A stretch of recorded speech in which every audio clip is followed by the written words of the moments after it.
안녕하세요. 복일교회 이명기 목사입니다. 오늘은 로마서 2장 묵상입니다.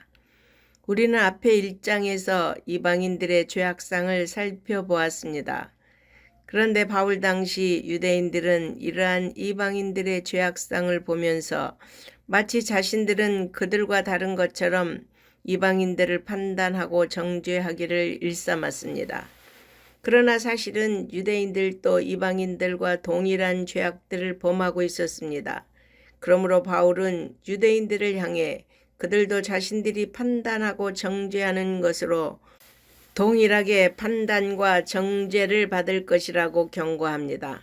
다만 그들의 죄에 대한 심판이 당장 나타나지 않는 것은 그들에게 회개할 기회를 주기 위한 하나님의 자비 때문이라고 밝히며 그들이 회개하지 않으면 하나님의 심판을 피할 수 없다고 강조합니다. 그러므로 바울은 하나님은 유대인이나 이방인이나 차별 없이 각 사람이 행한 대로 보응하실 것이라고 경고합니다. 즉, 하나님은 각 사람을 외모로 판단하지 않으시고 율법 있는 유대인에게는 율법에 근거해서 율법 없는 이방인에게는 그 마음에 새긴 율법, 곧 양심의 근거에서 심판하신다는 것입니다. 이와 같은 보응의 법칙은 성경에 일관된 사상입니다. 결국 하나님의 선민이라고 자부하는 유대인이라고 해서 하나님의 심판에서 예외가 될 수 없음을 보여주며 유대인이나 이방인이나 예수 그리스도를 믿는 믿음 없이는 하나님의 진노를 피할 수 없음을 시사하고 있습니다. 여러분, 우리 인생들이 붙잡아야 할 것은 믿음밖에 없습니다. 당시 유대인들은 자신들이 율법을 받았다는 자부심과 긍지가 대단했고 언약 백성의 징표인 할례를 마치 구원의 보증인 양 여기게 되었습니다.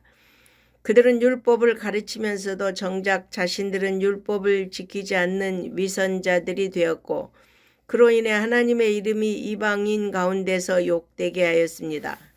그러므로 바울은 그들의 이러한 교만과 위선을 경고하고 율법과 할례는 지킬 때 의미가 있는 것이지 지키지 않으면 헛될 뿐이며 오직 율법을 지키고 마음에 할례를 행하는 자만이 하나님의 참 백성임을 강조합니다. 하나님은 이스라엘을 제사장 나라로 삼아 이방 민족과 하나님 사이에서 중보자적 역할을 하여 그들을 하나님께 인도하도록 하기 위해 선민으로 삼았습니다. 그러나 그들은 그 역할을 감당하지 못하고 오히려 이방인들보다 더 악하게 죄악된 삶을 살았습니다. 그러므로 본문에서 바울은 아주 격한 논조로 유대인의 위선과 죄악상을 지적하고 있습니다.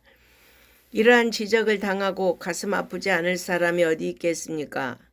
바울은 일생 동안 유대인들로부터 가혹한 박해를 받았습니다. 그것이 억울하고 한이 되어 바울이 안갚음을 하려는 것일까요? 여러분, 사도 바울은 자기 백성에 대한 사랑이 얼마나 지극했는지 자기가 그리스도에게서 끊어질지라도 자기 동족이 구원 얻기를 바란다고 고백했습니다.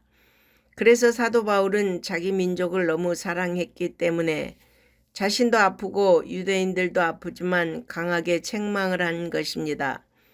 그래서 잠언은 면책이 숨은 사랑보다 낫다고 했습니다. 이렇게 사랑과 열렬한 애정을 동반한 경책은 아름다운 것입니다.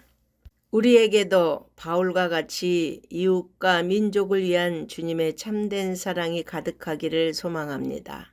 아멘.